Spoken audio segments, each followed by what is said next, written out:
Welcome to our channel. Today we how to configure Talend for data pipelines feeding Redshift. Quick tutorial step by step clearly.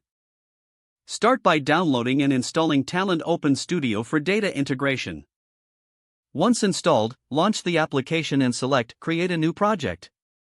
Give your project a name and click Finish.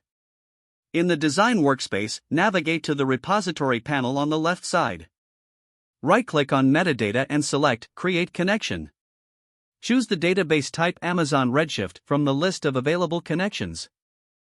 Fill in the required connection properties, including the database name, username, and password.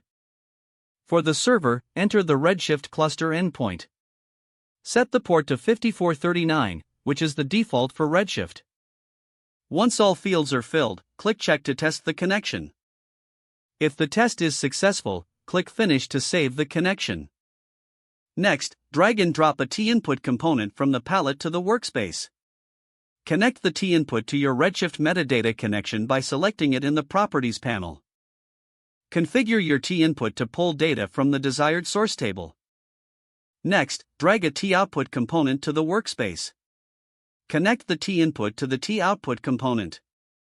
In the T-output properties, select Amazon Redshift as the connection. In the output settings, specify the target table name in Redshift where data will be loaded. Go to the Advanced Settings tab of the T-output component. Enable the option for Use Truncate if you want to replace existing data.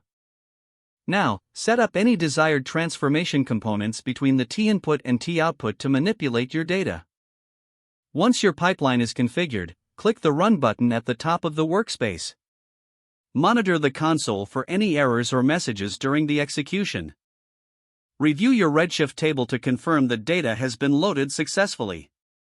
After confirming, you may save your job for future use. Congratulations, you've successfully configured Talend to create a data pipeline to feed Redshift. If the page does not load, refresh the browser or try again in a private or incognito window. Make sure you are using the correct email address, then retype it carefully to avoid small typos. If your password is not accepted, use the reset option and create a new strong password you can remember. Check your spam folder for verification or security emails, then complete any requested confirmation steps. Enable two-factor authentication if available to improve account security and reduce unauthorized access risk. Don't forget to like this video and subscribe to our channel for more step-by-step tech guides.